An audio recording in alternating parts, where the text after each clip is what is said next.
अनि शिक्षक साहित्यमा धेरै रुचि राख्नुहुने अरुण राई सर हुनुहुन्छ। उहाँलाई पनि श्रद्धा अर्पण गरिरहेका छौँ।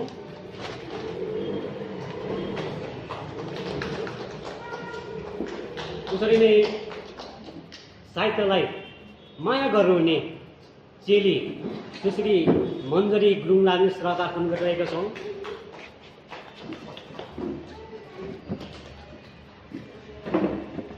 सोनादा ग्रामीण पुस्तकालयका हाम्रा गोर्जे शेर्पा हुनुहुन्छ लाइब्रेरियन, उहाँलाई पनि सम्मान गरिरहेका छौँ। कविताको लोकार्पण हुन गइरहेको छ र यसै परिप्रेक्ष्यमा अब हामीले हाम्रो कार्यक्रम सुरु गर्न लागिरहेका छौँ र हामीले हाम्रो कार्यक्रम सुरु गर्नुभन्दा अगाडि हामीलाई सभापतिको आवश्यकता पर्दछ र यसोस्ले गर्दाखेरि आजको सभापति हाम्रो भारतीय नेपाली साहित्यका पत्रकार हुनुहुन्छ हाम्रा उदय सुब्बा गोर्खा र उदय सुब्बा गोर्खालाई आजको सभापतिको भागलाई दिनुहोस् भने म यहाँलाई विनम्र निवेदन गर्छु अनि उहाँले आफ्नो आसन ग्रहण गर्ने भनी यहाँलाई विनम्र निवेदन गर्छु। उसरी नै आजका प्रमुख अतिथि कथाकार कवि हुनुहुन्छ नरबहादुर तोया। नरबहादुर तोयालाई पनि आजका प्रमुख अतिथिको भार निभाइदिनुहोस् भने म यहाँलाई विनम्र निवेदन गर्छु। उहाँलाई पनि श्रद्धार्पण गरिँदैछ। सबै यहाँ विशिष्ट अतिथिहरू हुनुहुन्छ। हामी सबै विशिष्ट अतिथिहरू हौँ र आज हामीले चाहिँ यहाँनिर थोरै मात्रामा विशिष्ट अतिथिलाई हामी निम्ताएका छौँ। उहाँ हुनुहुन्छ हाम्रा निकै अघिल्लो पङ्क्तिका कवि हुनुहुन्छ। उहाँले 2वटा पुस्तक पनि प्रकाशित गरिसक्नु भएको छ। उहाँ हुनुहुन्छ आजका विशिष्ट अतिथि कवि हतराज सिद्धान्तलाई पनि आजको यो आफ्नो आसन ग्रहण गरिदिनु पनि यहाँलाई विनम्र निवेदन गर्छु। उसरी नै सुर तरङ्ग सङ्गीत महाविद्यालयका प्राचार्य उहाँले आतिथ्य स्वीकार गरेर सिलगढीमा हुँदाहुँदै पनि हाम्रो स्वीकारलाई हाम्रो निम्तोलाई यति मिठो स्वीकार गरेर आउनुभएको छ। प्राचार्य देवकुमार प्रधानलाई पनि विशिष्ट अतिथिको रूपमा हेरेर आसन ग्रहण गर्ने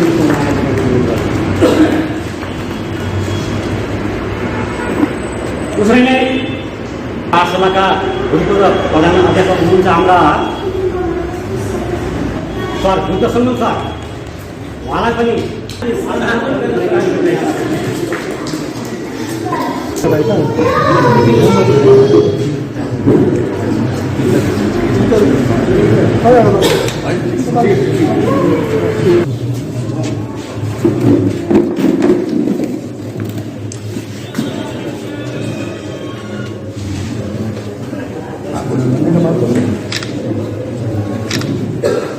विशेष गरी भनिन्छ नि साहित्य समाजको दर्पण हो भनिन्छ भनेपछि साहित्यकारहरू त्यसको संरक्षक र शृङ्गारकर्ता होला सायद, जसले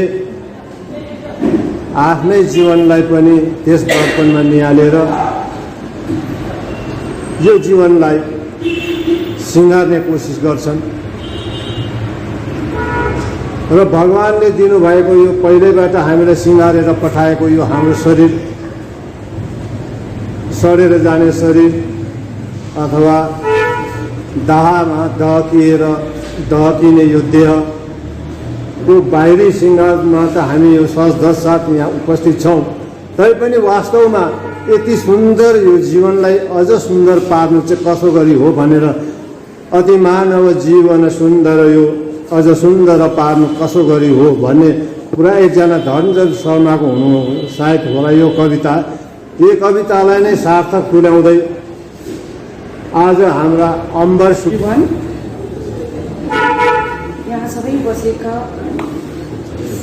साहित्यकारहरूलाई मेरो कोटि कोटि प्रणाम। मैले यति छिटो मेरो टर्न आउँछ भनेर सोचेको थिइनँ।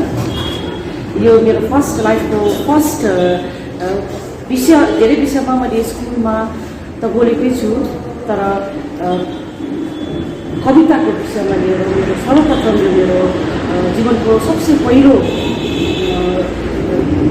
चान्स ईश्वरले मलाई दिएको म भन्न चाहन्छु। अनि यो मेरो वक्तव्यलाई म अगाडि राख्नुभन्दा सबसे पहिला म ईश्वरलाई धन्यवाद दिन चाहन्छु।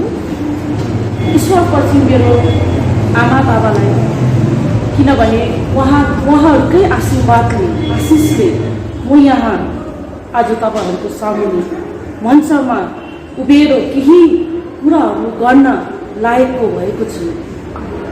अनि अरू कुरा तपाईँहरूको अमूल्य समयलाई तपाईँहरूले दिएर मेरो सानो भाषण सुनिदिएकोमा तपाईँहरूलाई धेरै नै धन्यवाद पनि टक्राउँदै मेरो आफ्नो कुरा अगाडि बढाउँदैछु। न त मैले कविता स्कुल अनि कलेजदेखि नै अलिअलि लेख्थेँ, सानोतिनो कविता मैले लेख्ने गर्थेँ, तर साँचो रूपले मैले साँच्चै कविता लेख्न सक्छु भनेर मलाई त्यो भावना जागृत गर्ने मेरो आफ्नै जन्मदाता, मेरो आफ्नै पापा हुनुहुन्छ। पापाले रिटायर भएपछि, टी गार्डनबाट रिटायर भएपछि पापा लेख्नु थाल्नुभयो। पापा कवि हुनुभयो, लेखक हुनुभयो है। पापामा त्यो ट्यालेन्ट थियो होला, तर अब पापाको त्यो डिफ्रेन्ट फिल्ड भएर पापाले ध्यान दिनु सक्दैन लिटरेरी फिल्डमा। तर जब उहाँले त्यो कलेक्सन्स अफ पोएम्स जब निकाल्नुभयो, मलाई अहिले पनि याद छ त्यो दिन जब मेरो पापाले भन्नुभयो, छोरी के तैँले मेरो एक दुईवटा कविता ट्रान्सलेट गरिदिन्छस्? त्यो शब्द सुनेर म हाँसेँ।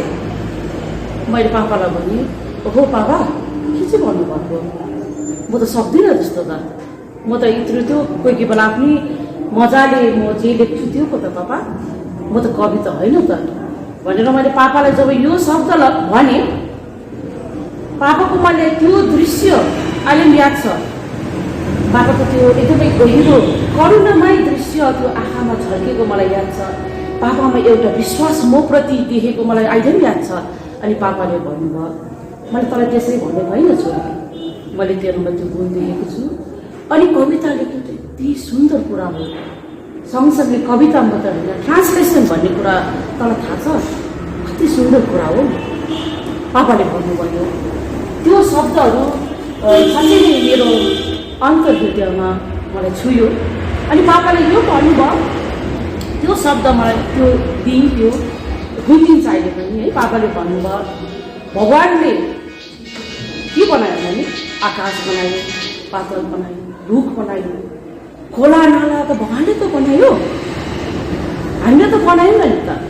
तर चित्रकार, कवि, लेखक भगवान्को सृजनालाई उताउनु त सक्यो त उनीहरूले।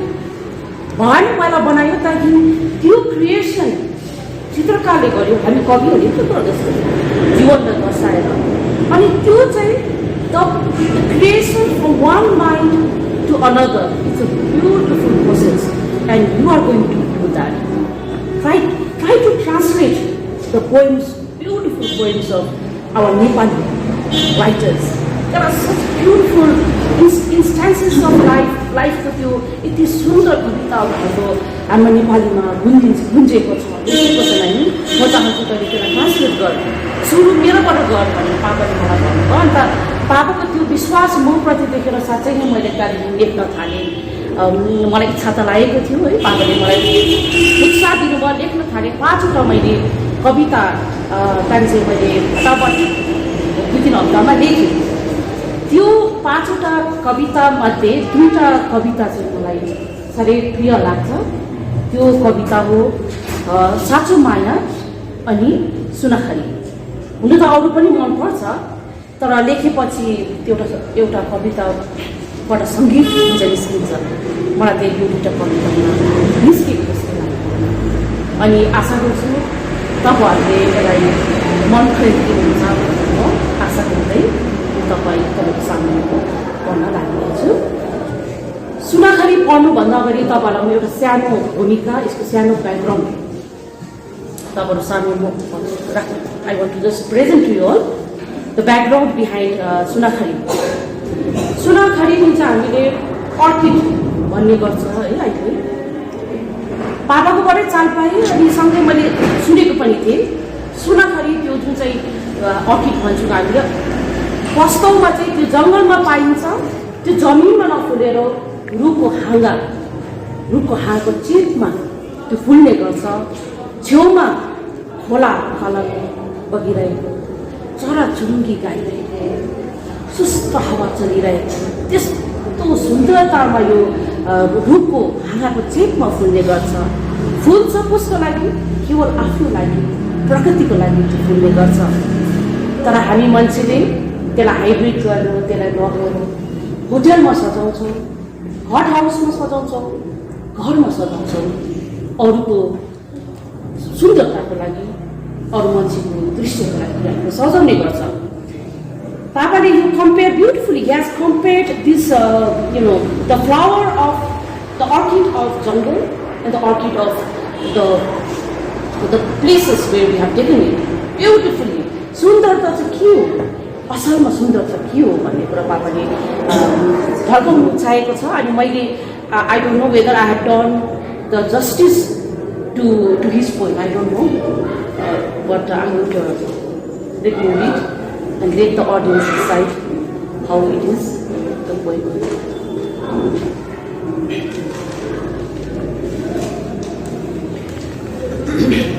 मेरो पोइम पढ्नुभन्दा, मेरो ट्रान्सलेसन पढ्नुभन्दा साँच्चै नै हाम्रो नेपाली शब्दहरू कति सुन्दर शब्दहरू, साँच्चै नै यो जुन चाहिँ मैले नेपालीमा जुन चाहिँ त्यो सङ्गीत आएको छ, इङ्ग्लिसमा मलाई लाग्छ त्यस्तो आउनु सकेन। मैले ट्राई चाहिँ गरेँ।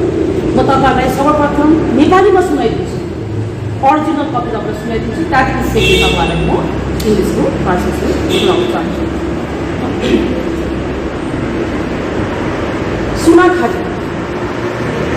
सुनाखरी ऊ त जङ्गल कि एक्लै एक्लै फुलिरहने वनको शीतल परिवेशमा एक्लासमै रमिरहने। ऊ त जङ्गल कि एक्लै एक्लै फुलिरहने वनको शीतल परिवेशमा एक्लासमै रमिरहने। रुखको सुको खाएर पातहरूको सुसाइहरू सुन्दै, रुखको सुको खाएर पातहरूका सुसाइहरू सुन्दै, चरीहरूका कोलाहल बीच झर्नाहरूका सङ्गीतमा झुम्दै, रुखका काप र हाँगाहरूमा झुन्डिएर फुल्न त उसको धर्म, ईश्वर प्रदत्त एउटा कर्म। उसको बचाइ एउटा नियति ईश्वरले कोरेको, उसको बचाइ एउटा नियति ईश्वरले कोरेको, एउटा सिङ्गार प्रकृति सजाउन, एउटा अवस्थित परिवेशकै लागि, एउटा सिङ्गार प्रकृति सजाउन, एउटा हर दिन सहरका गल्लीहरूमा तिर्खाको आँखाहरूको सौन्दर्य लुटिदिनु जस्तो। उसले हट हाउसभित्र फुलिदिनु त हर दिन सहरका गल्लीहरूमा तिर्खालु आँखाहरूले सौन्दर्य लुटिदिनु जस्तो। उसलाई त हट हाउसमा फुलेर प्रदर्शित हुने रहर छैन, उसलाई त हट हाउसमा फुलेर प्रदर्शित हुने रहर छैन। आफ्नो सौन्दर्यको मूल्य पाएर खुसी हुने उसको चाहना पनि छैन। आफ्नो सौन्दर्यको मूल्य पाएर खुसी हुने उसको चाहना पनि छैन। ऊ त बाँचेकी छिन् बाँच्नलाई मात्र, ऊ त बाँचेकी छिन् बाँच्नलाई मात्र, ऊ त फुलेकी छिन् फुल्नलाई मात्र। सो यो चाहिँ नेपालीमा गरेको छु छुइनँ। अब यसमा मैले I try to translate it into English. Sunakhari नै राखेँ। अर्किड भन्दाखेरि सुनाखरी कति सुन्दर सुनेको जस्तो लाग्यो मलाई। यो सुनाखरी नै मैले यसको शीर्षक सुनाखरी नै राखेको छु। She is of the jungle, alone does she bloom.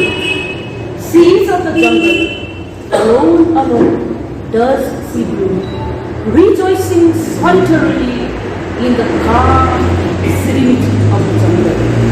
Rejoicing solitarily in the calm serenity of the jungle. Surviving from what she gets, listening to the rustling of the leaves amidst the twittering of the birds, listening to the rustling of the leaves amidst the twittering of the birds, dancing to the rhythm of the water flowing nearby, dancing to the rhythm of the water flowing nearby, for her to bloom, hanging to the nodes and branches of a tree, for her to bloom, hanging to the nodes and branches of a tree, is her fate, a mark of devotion, like the rivers and waterfalls, like the moon in a silent night, like the rivers and waterfalls, a fish star dancing through the branches, like the broad fish star dancing through the branches, highlighting her beauty in the hothouse is like alluring the onlookers in the street, reminiscing her untouched beauty. Highlighting her beauty in the hothouse is like alluring the onlookers in the street, reminiscing her untouched beauty. For never did she desire to be admired, nor did she wanted to be happy for being beautiful. All she wanted was to be alive. All she wanted was to be alive. All she wanted was to live.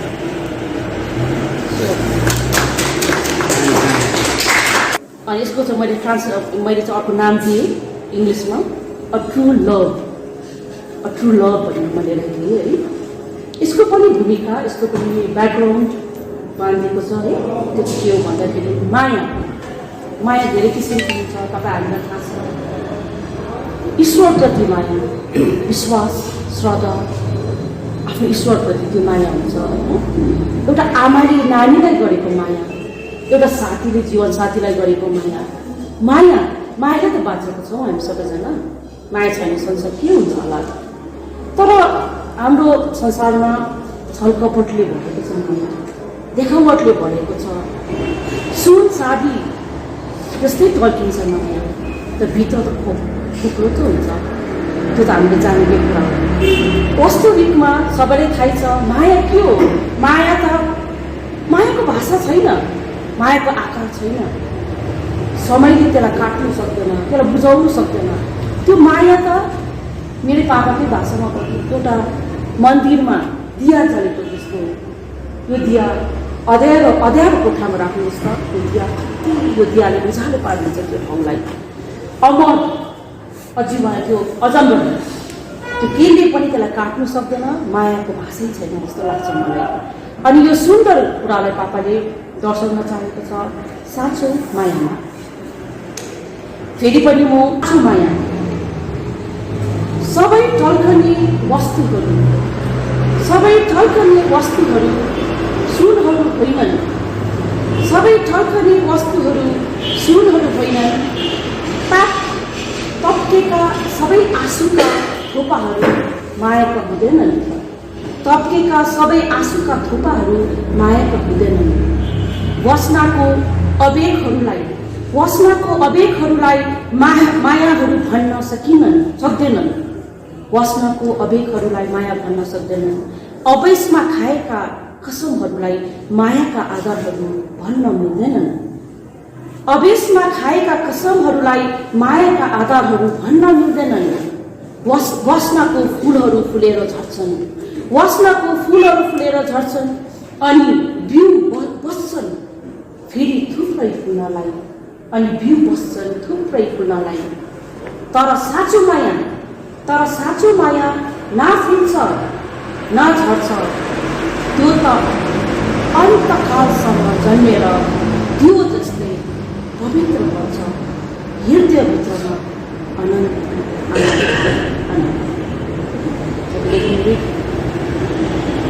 The poem of true love. All glitters is not gold. All that glitters is not gold. Every tears dropped from the eyes is not of love. Every tears dropped from the eyes is not of love. Feelings born out of lust cannot be called love. Feelings born out of lust cannot be called love. Promises made in a fit of passion cannot be the basis of love. Promises made in a fit of passion cannot be the basis of love. Flowers of passion bloom to wither and fall. Flowers of passion bloom to wither and fall, leaving its seed behind for more flowers to bloom again. Flowers of passion bloom to wither and fall, leaving its seed behind for more flowers to bloom again. What a true love! What a true love neither blooms nor withers. It is alive. It is alive like a diya, burning pure and bright in the heart of the temple forever and forever and ever. So, this was two poems. म मेरो यो सानो वक्तव्यलाई यो कवितामा यही अन्त गर्न चाहन्छु है। अनि अन्तमा म यही भन्न चाहन्छु, फेरि पनि म तपाईँले अमूल्य समय तपाईँले दिनुभएको सबै साहित्यकारहरूलाई मेरो कोटि प्रणाम। अनि फेरि म ईश्वरलाई धन्यवाद दिन्छु। अनि मेरो जन्मदाता मेरो आमा बाबालाई कि उहाँले मलाई उहाँको आशिष उहाँको प्रेरणाले म यहाँ तपाईँहरूको अगाडि उपस्थित भएर मैले यो कुराहरू राख्न पाएँ भनेर म धेरै धेरै कोटि धन्यवाद मेरो आमा बाबालाई दिन चाहन्छु। मुख्य नामले चिनिन्छ है। र एउटा कुरा भनिहाल्छु, मुख गर्छ होला शब्दहरूभन्दा, यो प्रथम कविता वाचन चाहिँ यही नै प्रथम, अब जिन्दगीमा प्रथम पढेछु, फर्स्ट टाइम है। र यसको निम्ति सर्वप्रथम पूर्णदा साहित्यिक संस्था जसले आजको यस कार्यक्रम सफल गर्नमा ठुलो भूमिका निर्वाह गरेछ, उहाँहरूलाई आगामी धन्यवाद। आजका शिरोमणि थाहा भयो आदरणीय दाई लोचन लोन्ज्यूले भन्नुभयो भाइले एउटा कविता भन्नुपर्छ भनेर। मेरो त कविता खातातिर हुँदैन, सोझै हुन्छ। र उहाँलाई नै मैले परामर्श मागेँ, दाजु कुन चाहिँ कविता भन्नु, मेरोमा कविता छैन भन्दा उहाँले भन्नुभयो कुनै एउटा भनिदिनुहोस्। ठ्याक्क खोलेर हेर्नु साथीले एउटा कविता पठाउनु भएको रहेछ, यो कविता मन पर्यो, कुनै दिन वाचन गरेर भनिदिनु भनेर उहाँले मलाई रिक्वेस्ट गर्नुभएको थियो होइन। त्यसैलाई म शिरोपर्वले मेरो कविता सुरु गर्न गइरहेछु। कविताको दोष छ, कविताको शीर्षक मेरो के दोष। म आगै क्षमा चाहन्छु तपाईँसँग। प्रथम हुन्छ मेरो के दोष चाहिँ मन्दिर गुम्बद चर्चका चुचुराहरूबाट मन्दिर गुम्बद चर्चका चुचुराहरूबाट विश्व शान्तिका शङ्खनादमा शान्ति प्रेम आस्थामा फरफराइरहेका मेरो झन् मजुमदार मेरो के दोष। यदि मलाई हेर्ने नजर नै नास्तिक भएपछि मलाई देख्ने नजर नै नरभक्षी भएपछि एकता अखण्डता हर्षमित सूत्रपातमा स्मार्ट सूत्रपातमा गिर्जा मस्जिदमा फरफराइरहने म शान्तिको ध्वज मेरो के दोष। लहराउने हातहरू नै आतङ्ककारी भएपछि मलाई बोक्ने हातहरू नै सर्वसंहारी भएपछि क्रान्तिका सुनामी लहर भर्दै स्वाभिमान रक्षामा उठेका म झण्डा मेरो के दोष। मलाई लहराउने बाहुहरू कठपुतली भएपछि आत्मसम्मान र भूमि रक्षामा प्रचण्ड रागमा फरफराइरहेको म झण्डा मेरो के दोष। फरफराउने हातहरू व्यापारी भएपछि सागरमाथा विजयमा फरफराइरहेको म झण्डा मेरो के दोष। झण्डा गाड्ने हातहरू विदेशीको लान्छना पाएपछि ज्वालामुखी विस्फोटमा लहराइरहेको म झण्डा युवा शक्तिमा म उभिएको म झण्डा मेरो के दोष। मलाई फरफराउने हातहरू मिर्जाफर भएपछि विश्व शान्ति ठेकालाई फरफराइरहेको मेरो झण्डा फरफराइरहेको म झण्डा मेरो के दोष। शान्तिका पुजारीहरू विस्तारवाद र परमाणु शक्तिमा मस्त भएपछि नारी सम्मान र बालिका सम्मानमा फरफराइरहेको म झण्डा फरफराइरहेको म झण्डा मेरो के दोष। मलाई फरफराउने हातहरू बलात्कारी भएपछि धन्यवाद। ध्यान दिएको आज देखि यो विशेष मलाई भन्नु मन लागेको र कुरो चाहिँ माइक भए चाहिँ अझै राम्रो हुने थियो र जोडले बोल्नु पर्दो रहेछ। कति कुरो चाहिँ सुनिँदैन रहेछ र अघि नै मामाले मैले भने कार्यक्रम सानो गर्नुपर्छ भन्ने भन्नुभएको थियो, तर कार्यक्रम निकै ठुलो भयो। अझै हामी जोडले बोल्दाखेरि चाहिँ कतिवटा खस्रो भइहाल्छ होला, त्यसमा क्षमा चाहन्छु। भन्नुपर्दा मामाले यहाँ अघि नै भन्नु टेलिफोन कन्ट्याक्टमा नै हाम्रो यो कार्यक्रम भएको हो र म सोझै पुस्तक सम्बन्धी त भन्दिनँ, छोटो छोटो कुराहरू मात्र 2-3 शब्दमा मात्र कवि मामा श्री अम्बर सुब्बा, जो मैले पोइन्ट्स लेख्छु भनेर लेखेर लिएको छु। कविता सङ्ग्रह अघि आवर्त बिन्दु र अहिले जो अर्धवृत्त जोलाई 2टा कविता सङ्ग्रह हामीले पाएका छौँ र मामाले यहाँनिर पुस्तक पनि मलाई पठाइदिनु भएको थियो पहिला नै, उहाँलाई धन्यवाद। र मैले पुस्तकलाई सरसरी हेरेँ पनि र मलाई लाग्छ पुस्तक अगाडि लेखेको समालोचकले नै पुस्तकलाई वृत्तान्त रूपमा चिरफार गरिदिएको छ। यहाँ मैले भन्नुपर्छ भन्ने त मलाई लागेन, पनि मेरो आफ्नो विचारमा राख्छु। र मनोज्ञ विचारहरू कवि र कविताको भाव र भावना विषयमा पोस्टमोर्टमै गरेका छन्, चिरफारै दिएका छन्। र जो हामीले अहिलेको कविता सङ्ग्रह अर्धवृत्त जो छ, यो कवितामा सर अर्जुन प्रधानज्यूले जो समकाल स्पर्श उहाँको समालोचनामा जो हामी कविता अहिले विमोचन भएपछि पाउँछौँ, उहाँले स्पष्ट रूपमा र कवि र कविताको भाव र विचारहरू लेखिदिएको छ। तौल गरेर नदेखि नै हाम्रो प्रत्येक संसारको वस्तु भनौँ, हाम्रो जीवन भनौँ, प्रत्येक विषयवस्तुहरू नै आवर्त बिन्दुबाटै सुरु हुन्छ। तर यो सुरु भएर जहिलेसुकै हाम्रो जीवन भनौँ, प्रत्येक शब्दहरू सब प्रत्येक विषयहरू नै अर्ध नै रहन्छ, आदि नै रहन्छ भन्ने कुरो दर्शन पुस्तकमा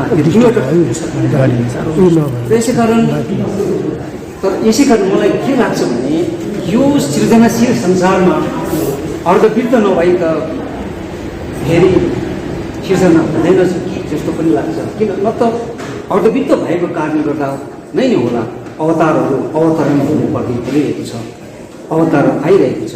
तरै पनि शास्त्रमा भन्छ पूर्णमिद पूर्णमद पूर्णात् पूर्णमुदच्यते पूर्णमा पुण्यस्य पूर्णमादाय पूर्ण वशिष्यते पूर्णमेव वशिष्यते। पूर्ण जुन ब्रह्माण्ड छ त्यो आएर प्रत्येक विषयवस्तु नै पूर्ण नै हुन्छ र त्यहाँबाट आएको पूर्ण आएको कुनै विषयलाई आउँदाखेरि त्यो अपूर्ण भएर हामी पनि अपूर्ण भएर बसेको हुँदैन। यो त पिण्ड तथा ब्रह्माण्ड, यो पिण्ड नै ब्रह्माण्ड हो, बाहिरको जगत नै यो हाम्रो मानव शरीर हो जस्तो मलाई लाग्छ, जस्तो भनेर शास्त्रमा भनेको छ। र कविको नाम पनि अबाट नै उच्चारण भएको। उहाँले आफ्नो भावनाहरूलाई गला खिचेर होला, गलाले निचोरेर कस्तो भयो, हिसाब किताबमा नै उहाँले जीवन बिताउनु भयो। र अहिले अब आएर मामाले कविता क्षेत्रमा साहित्य क्षेत्रमा हात लाउनु भएको देख्दाखेरि साँच्चै नै उहाँको जीवनशैली, उहाँको जीवन परिपाटी सुहाउँदो थिएन। उहाँ एक प्रकारको विद्यालयमा थियो, कलेजमा उहाँको हामीले भइमा जान्छ यसरी प्रकाशित गर्नु पाउनु हामीलाई एउटा प्रेरणाको पनि स्रोत हो। उहाँ एउटा प्रेरणाको स्रोत भन्ने म मान्छु। यस्तै प्रेरणाको स्रोतले नै होला आजकल हामी यो टी प्लान्टरहरूले पुस्तकहरू निकै लेख्न थालेका छन्। भूत वर्तमान र भविष्य उजागर गर्ने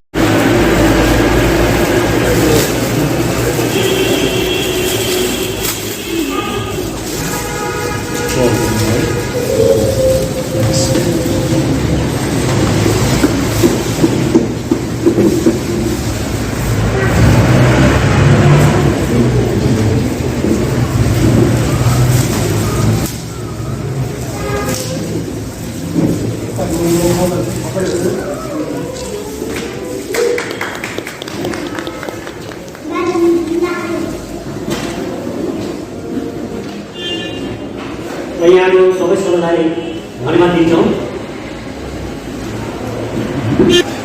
कविवर अम्बरसुब्बाको स्वीकृति यो अप्रत्युक्त आज यो सार्वजनिक गरियो घोषणा नरबहादुर तोयाबाट पुस्तक सार्वजनिक भएको मुस्लिम भयो। अनि म यहाँलाई दुईवटा सानो सानो मुद्दा सुनाउनु पर्यो। ज्यादा बोले पागल भन्छ, ज्यादा बोले पागल भन्छ, थोरै बोले घोसे, कस्तो हुनु मान्छे भन्दा समाज भन्छ चोसे। आफ्नो भनेको आफ्नै हुँदो रहेछ, आफ्नो भनेको आफ्नै हुँदो रहेछ। यो बन्द दिएको लिन आउँछ कि जस्तो लाग्छ, मैले लगाएर हिँडे कसरी देखेँ के भने जस्तो लाग्छ। एक सन्तले भनेको कुरा मलाई याद आउँछ। ठुला व्यक्ति महात्मा नै हुन्, भतृहरि भन्दै, र उहाँले कुरा गर्नुभएको संस्कृतमा एउटा श्लोक उहाँले लेखिराख्नु भएको छ, जुन कुरो एकदमै प्रयुक्त यो मानव जीवनमा लाग्छ। के भनेर भनिएको छ भन्दाखेरि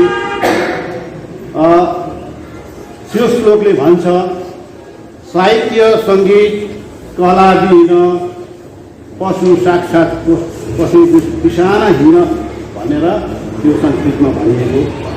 र त्यसले चाहिँ हामीलाई के उजागर गर्छ भन्दा साहित्य सम्बन्धी हामी समाहित भएको हुन्छौँ, मानव जाति कला सम्बन्धी काम गर्छौँ, र जो त्योसित सम्बन्धित भएर बसेका छन् उनीहरूको जीवन अझ सुन्दर भएर जान्छ।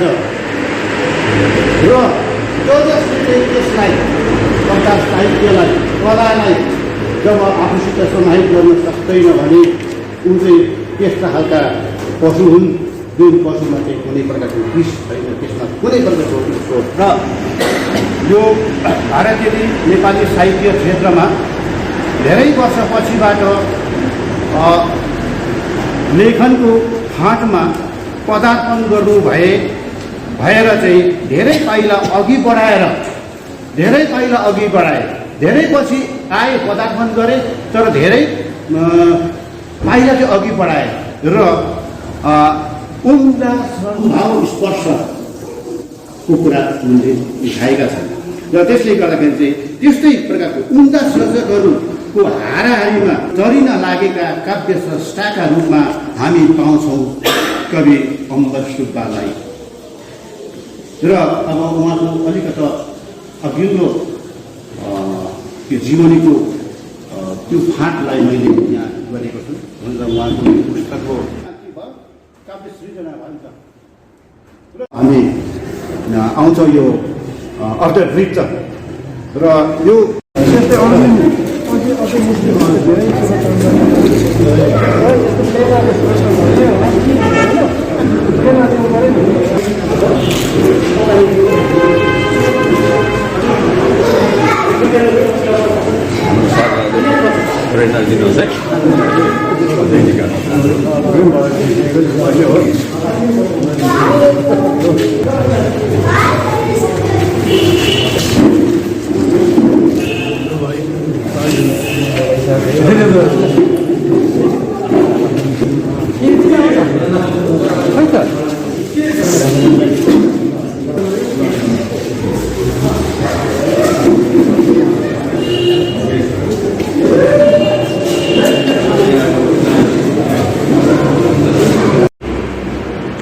सभाध्यक्ष अनि प्रमुख अतिथि साथै आमन्त्रित अनि उपस्थित सम्पूर्ण साहित्यकारहरू, वरिष्ठ साहित्यकारहरू, मित्रहरू, तपाईँहरूलाई मेरो हार्दिक अभिनन्दन। र मेरो पहिलो कविता सङ्ग्रह आवर्त बिन्दुमा परेका कविताहरूलाई पाठकहरूले दिनुभएका मिठा मिठा मन्तव्यहरू र केही वरिष्ठ साहित्यकारहरूका सकारात्मक विचारहरूले मलाई कविताको क्षेत्रमा यहाँसम्म खेलेर ल्याइपुर्याएका हुन्। अनि पाठकहरूकै मिठा मिठा मन्तव्य, उहाँहरूका प्रेरणा, उहाँहरूका हौसलाले नै अभिप्रेरित गरेर मलाई अर्को कविता सङ्ग्रह बनाउन सक्ने योग्यता बनाए। र संसारमा धेरै प्रकारका फुलहरू हुन्छन्, राम्रा राम्रा फुलहरू हुन्छन्, सुगन्ध भएका, सुगन्ध नभएका। सायद कविताहरू पनि त्यस्तै हुन्, कोही राम्रा हुन्छन्, कोही नराम्रा हुन्छन्। तथापि मेरा कविताहरू पोखी फुल जस्तै भएर पनि, या ढुङ्ग्रे फुल जस्तै भएर पनि साहित्यको आँखामा कहीँ न कहीँ त फुलेर बस्छन् भन्ने मैले आशा गरेको छु। र मेरो विचारमा कविता त एउटा कराईमा भुटेको अलौटे मकै जस्तो हो। त्यसलाई अलौटे मकैलाई जति त्यसको स्वाद लिनलाई भक्कु चबाउनु पर्छ, त्यस्तै कवितालाई बुझ्नुलाई पनि निकै गहिराइमा जानुपर्छ। र म त भन्छु कविता त ओखर जस्तो पनि हो, जसलाई दाँतले फुटाएर सिन्काले फुटाउँदै खाएपछि निकै मिठो हुन्छ। र कवितालाई हामी गदवरी फुलसित पनि दाँचो हुन सक्छौँ। गदवरी फुलका कटिङहरू सारिन्छ, त्यस्तै कविताका पनि कटिङहरू सारिन्छन्। पहिले लक्ष्मीप्रसाद देवकोटा, धरणीधर शर्मा, लेखनाथ पौड्याल उहाँहरूका कविहरूका कटिङ सारिएर कविताहरू लेखिए।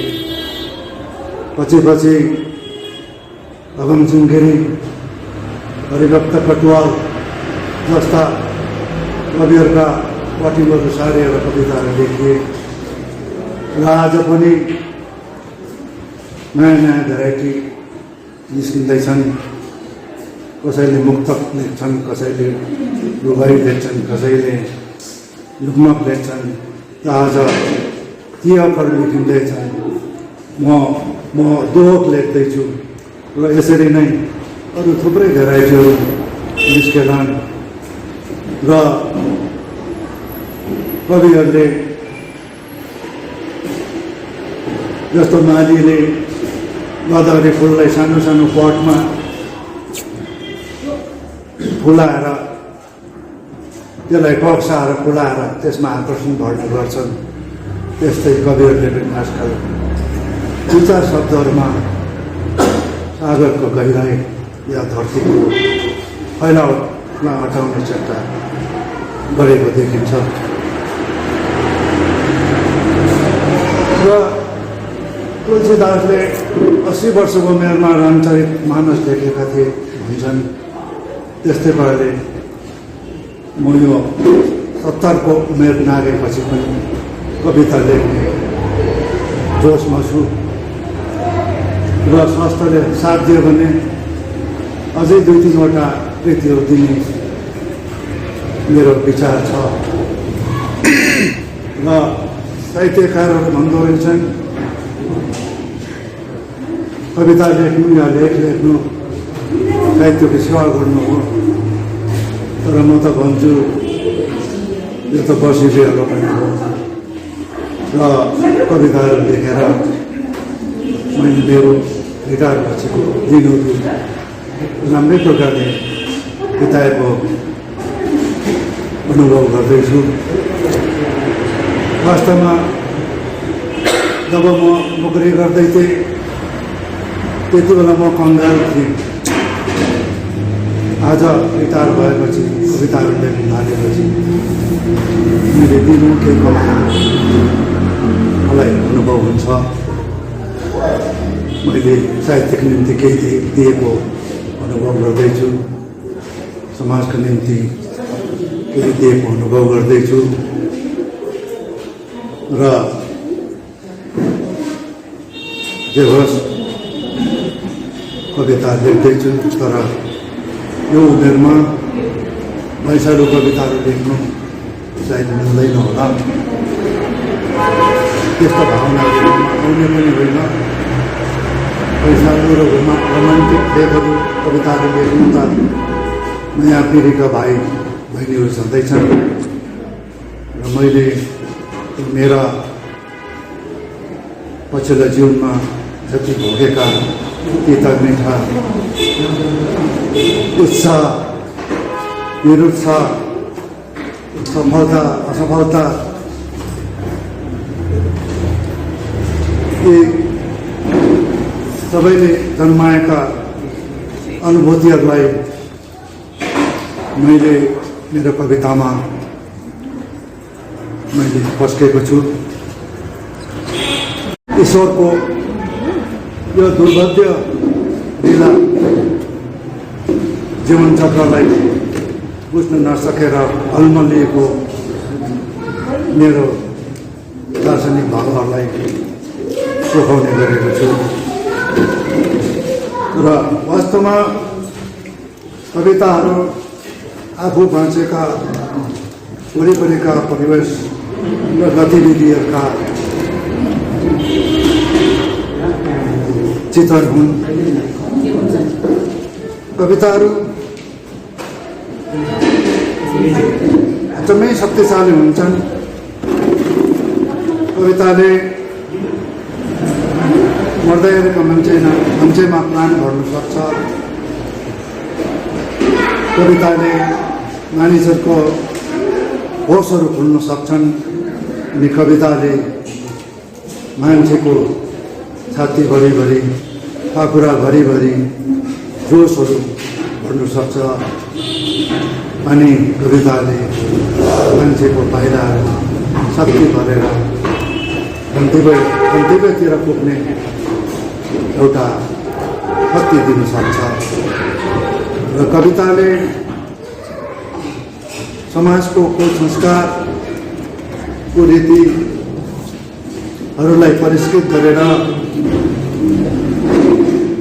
यसलाई शुद्ध बनाउने काम पनि गरेको हुन्छ र कविताले डुब्दै गरेको जातिलाई जगाएर एउटा दिशानिर्देश पनि गरेको हुन्छ।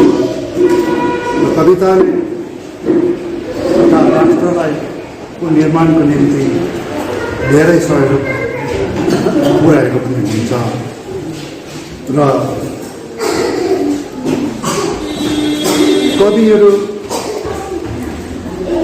इतिहासमा पनि महान इतिहासमा पनि महान कविहरू थिए।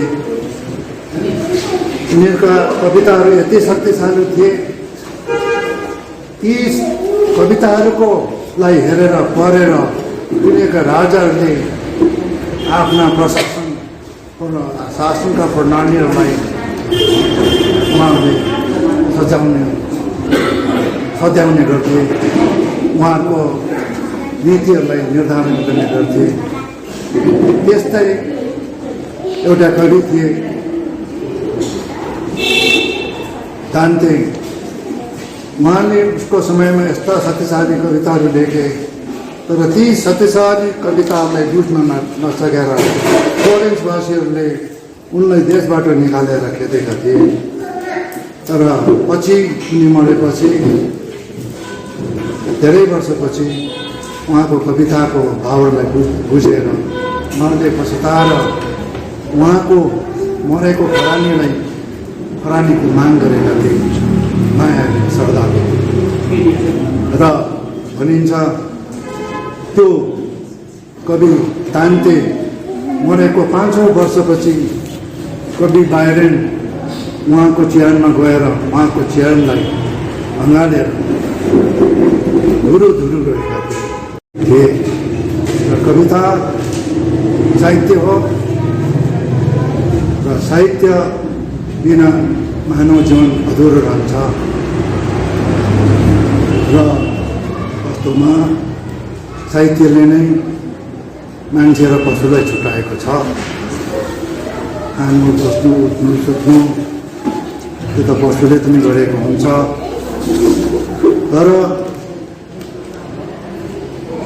मान्छेले मात्रै आफ्नो भावनालाई खातामा लेखेर व्यक्त गरेको हुन्छ र त्यति नै फरक छ मान्छे र पशुमा। र साहित्य बिना मानव अधुरो रहन्छ र साहित्य बिना मान्छे पशु फुल्ले हुन्छ। र अन्त्यमा आजको यो लोकार्पण समारोहमा यहाँहरू कष्ट गरेर आइदिनु भएकोमा यतिन्जेल बसिदिनु भएकोमा म यहाँप्रति आभार व्यक्त गर्दछु। यो कोरोनाको त्रासले जन्माएको कोरोनाको यो भाइरसले जन्माएको त्रासले गर्दा अनि आफ्नै हेल्थ इस्युजहरूले गर्दाखेरि मैले टाढाका अतिथिहरूलाई निम्ताई अनि उनीहरूका साहित्य संस्थाका सदस्यहरूलाई मात्र लिएर मैले यो कार्यक्रम गर्ने निधो गरेका थिएँ। तर मलाई अलिकति पछुतो भयो, अलिकति होइन धेरै पछुतो लाग्यो। मलाई लागेको थियो एउटा सानो कोठामा हामी एउटा राम्रो कार्यक्रम गर्छौँ होला भनेर। पहिला त हामीले लाइब्रेरी थाकेको थियौँ, यहाँ नभएर आज यहाँ आएका छौँ। तर यहाँ पनि यति बिघ्न हल्ला लडेको, मिठा मिठा कविताहरू सुन्नै पाएन, मिठा मिठा भाषणहरूलाई हामीले त्यसको स्वाद हुनै पाइँदैन। मलाई कति अनुभव भयो र भविष्यमा चाहिँ म कुनै कार्यक्रम गरेँ भने यो एरियामा चाहिँ आउँदैन, यत्रो बिघ्न होला। अनि गरेर माइक दिन चाहिँ यो खालको प्रोग्राम गर्नु ठिक नहुँदो रहेछ। त्यो तितो अनुभव गर्नुपर्छ है। जे होस् तपाईँहरू यहाँ आइदिनु भयो, बसिदिनु भयो, तपाईँहरूलाई मेरो मेमोरी धन्यवाद। अनि आज यो लोकार्पण समारोहलाई सञ्चालन गरिदिनु भएकोमा सुनादा साहित्य संस्थानलाई पनि अनि विशेष संस्थाका सेक्रेटरी महोदय श्री चन्द्र जनिमज्यूलाई धेरै धेरै धन्यवाद अर्पणाउँदछु। अनि लाइब्रेरी सुनादा ग्रामीण लाइब्रेरी कक्षका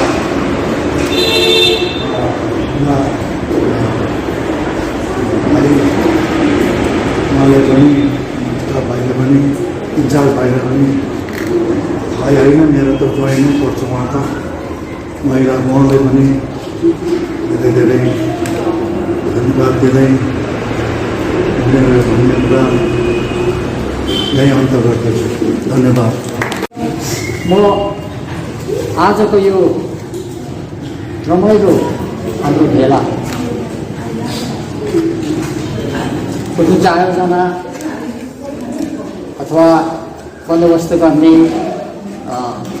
एउटा हामीलाई सुनौलो मौका दिनुभयो र यहाँ हामीले राम्रा कुराहरू आज सुन्न पायौँ, सुनाउन पायौँ।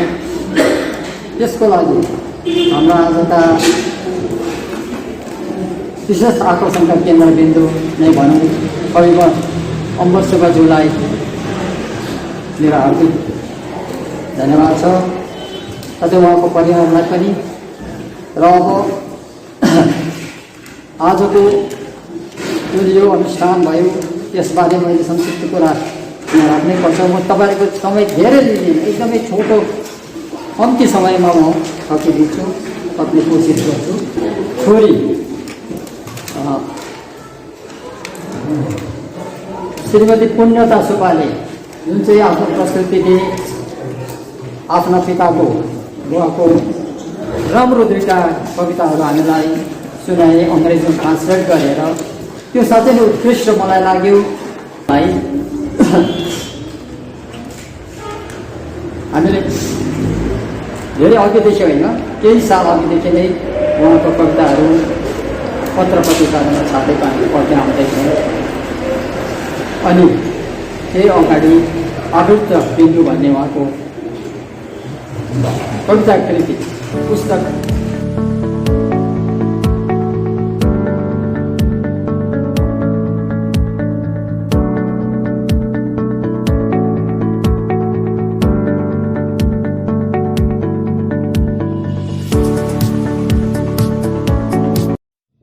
तपाईँ हेर्दै हुनुहुन्छ सोनादाको सेरोफेरो च्यानल।